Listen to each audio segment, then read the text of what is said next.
going on, guys? JPS back for another video, and today we're going to be reacting to, after 7 years in Germany, this shocks me about the United States. Now, I know that some of you may not be looking at the United States too fondly right now, so let's get right into this and see what are some of these shocks about the United States that have become apparent after living in Germany. And maybe some of you guys will already know some of this stuff, especially if you've been to the United States.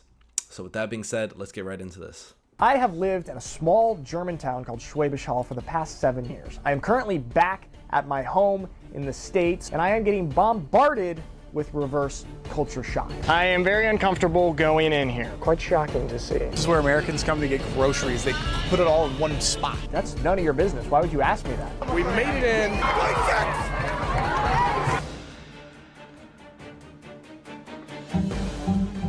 This one. Okay, reverse culture. That's awesome. Reverse culture shocks. I thought it was going to be him in Germany talking about it, but he's actually back in the United States. So let's see. Crazy. This is a pepper, also known as a paprika. How much do you think this costs? 79 cents. How expensive grocery prices are. 79 cents. $1.50. That's bullcrap. Isn't that crazy? Especially healthier food. Basically twice the price that it is in Germany. Fruits and vegetables are way higher priced here, at least in Oregon compared to in Germany. And it's not just fruits and vegetables. Other staples such as meat, eggs, and cheese are more expensive as well.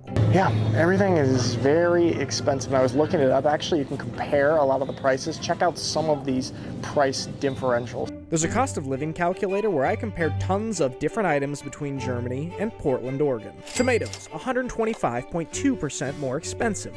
Apples, 130.2%. Oranges, 134.7% more expensive in Portland, Oregon than in Germany. And you see why a lot of Americans... A comment on this, guys. I go grocery shopping as well, and I don't buy produce or vegetables very often because of the price. They are really expensive. Like, just a small little container full of fruit is going to be, you know, double, maybe even triple the cost of what you would pay to get something processed or not produce or not natural, you know.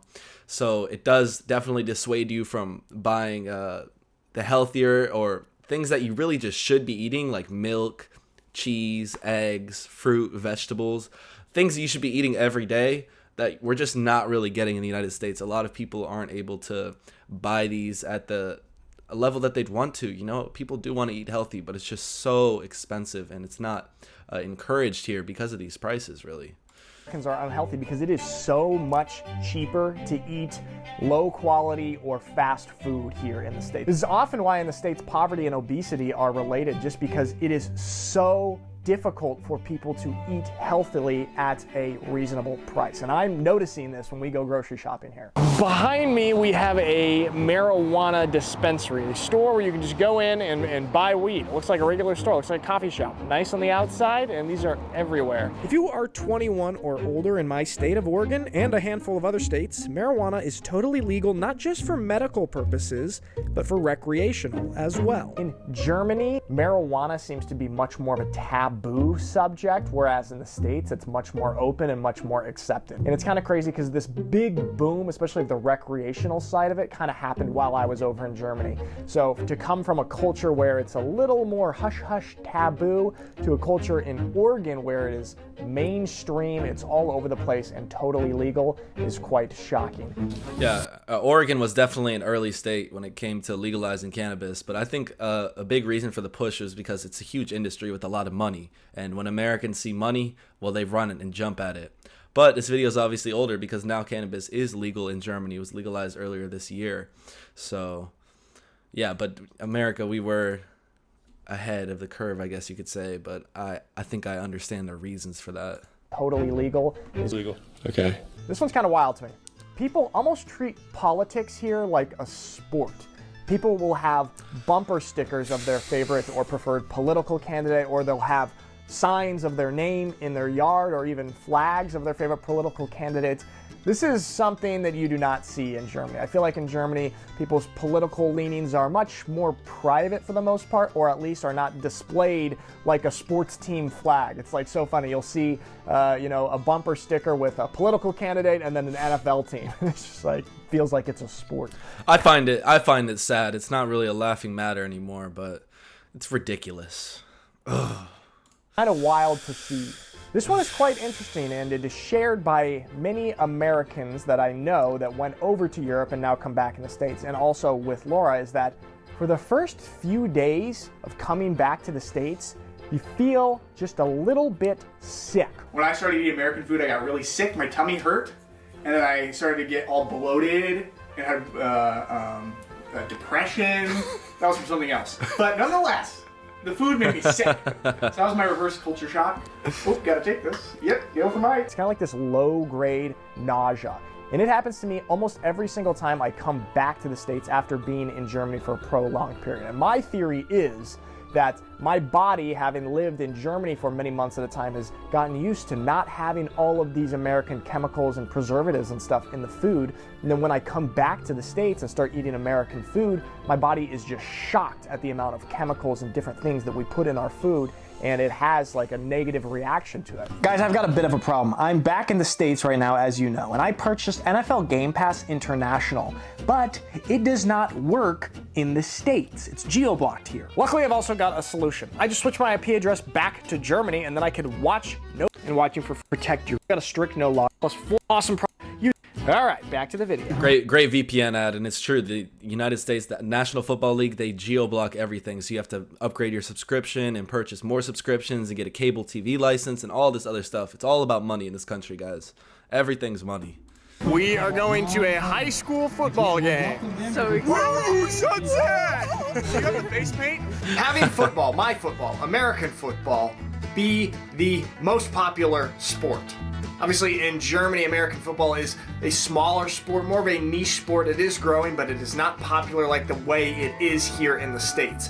We went to a high school football game, and it was so fun and cool to see just how football-centric American culture is. The whole community coming to this high school football game, little kids, the youth teams, all the way up to parents and grandparents, and seeing how football is just a very prominent and important part of American culture. I love that. It is so fun. High school sports are great. Football is great.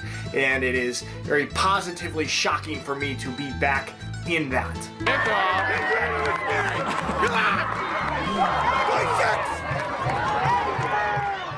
So picture this, is the first couple days that I'm back here in the States, I picked up Laura, we're about to head south on a little road trip. We stop at sort of this drive-through cafe, coffee shop place, and the cashier is so talkative and so friendly and asking, hey, so what are you guys up to today? And I actually froze for a second thinking, that's none of your business, why would you ask me that? Then I kind of realized again, okay, I'm back in the States, this is totally normal to have this small talk, friendly interaction with people. Always like when you're paying by card or something and it takes a couple seconds, there's that kind of little moment, that's when oftentimes people will be like, so what are you doing today? It's just your classic American friendliness, but this does not happen in Germany at all. And so I was really shocked when that happened to me to my first couple days back here in the States. Now I'm back used to it again. You guys know I love the pleasant American small talk.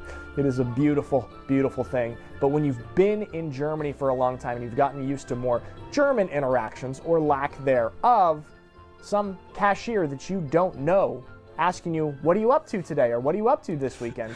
Felt a little invasive at first glance. What you have here... That would feel so invasive in Germany, bro. They'd be like, why are you asking me? I don't know you. But yeah, the small talk, it is nice. You can just really can talk to strangers in the United States, and it's completely normal. Some people would say it's superficial, but it doesn't always have to be. And I think it's better to be talkative and friendly than not, you know? Maybe that's just the American in me, though. Here is a strip mall, okay? And I know what you're thinking. Not that kind of strip. Strip mall, it's basically a mall where the stores open to the outside. And there's a big parking lot here. There's so many strip malls in the United States. Basically, all of our stores and infrastructure is built around strip malls. This is a bunch of stores on the road. It's basically a big old parking lot because everything revolves around the car. Then you've got a bunch of stores lining the outside of the parking lot. I always think about the German Fußgängerzone, or pedestrian areas, the shopping areas in Germany, and how much more pedestrian-oriented they are compared to the car-centric American strip mall. So I mentioned strip malls. We have one of those kind of close to our house. Maybe it's a kilometer away. And Laura and I have been very European. We've been walking down to the strip mall to the coffee shop.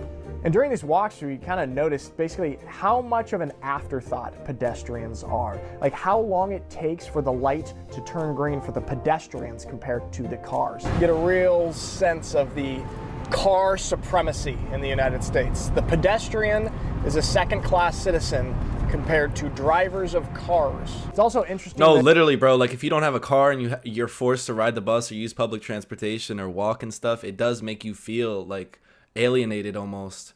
And it definitely creates an even bigger separation and wealth divide and things like that. Because if you don't have a car, you're kind of screwed, bro. The country's not meant to not have a car. So it's unfortunate. There's certain places on the road where I feel like in Germany, there would be crosswalks here. They're kind of like natural crossings for pedestrians. But at least in the area that I live, there are not crosswalks there. So we always have to jaywalk to get across the street. We just crossed the street, but we had to wait a long time because there's no crosswalks and everything is more made for the cars. This one's pretty sad, and it's just the amount of homeless people and tents everywhere, especially driving around the city on a lot of different intersections. There are always homeless people with signs asking for money there, or groups of people, or a lot of tents off on the side of the road, and kind of like these little tent communities. It's very sad, and it's pretty shocking to see, especially after living in a small German town for so many years, where this just does not really exist. How incomprehensibly large the United States is. I really noticed this with driving down to Yosemite with Laura the other week, and we're just driving for hours and hours and hours and barely passing through another state. You know, it took like 7 hours to get through my state to the next state. We are moving through southern Oregon now, soon gonna cross into the Nevada border. If you drive like that in Europe, you're going to be driving through 3 different countries with 3 different cultures and 3 different languages. Of course, yeah, we've got pretty populated cities, but the space in between there is wild to think about. When we drove down to Yosemite, we went for an hour and a half without seeing another building or a gas station. It actually got kind of scary. We were worried that we were going to get stranded in the middle of nowhere. All right, guys, that's all for today. I want to give a shout out again to the sponsor of today. All right, great video. This guy is awesome, dude. I really like this guy. Super cool, and he has some great insights from living in Germany. But no, the point about the road trips is very true. Like you can go 100 200 miles without a gas station, so you have to be very strategic with when you decide to fuel up and how you plan your trip, because you don't want to get stranded out in the middle of a desert. And it's a very plausible thing in the United States, because we got these enormous deserts and so much space, and just such a crazy country, guys. This country is insane. And this election cycle has emphasized that, no doubt. So I don't know what the hell is happening here, guys. Just pray for us. Just pray for us. Oh, my God. Anyways, let me know what you guys thought about this video. I hope you enjoyed it. It was definitely enjoyable for me. And hit that like button, hit subscribe, and I'll catch you all in the next one. Peace.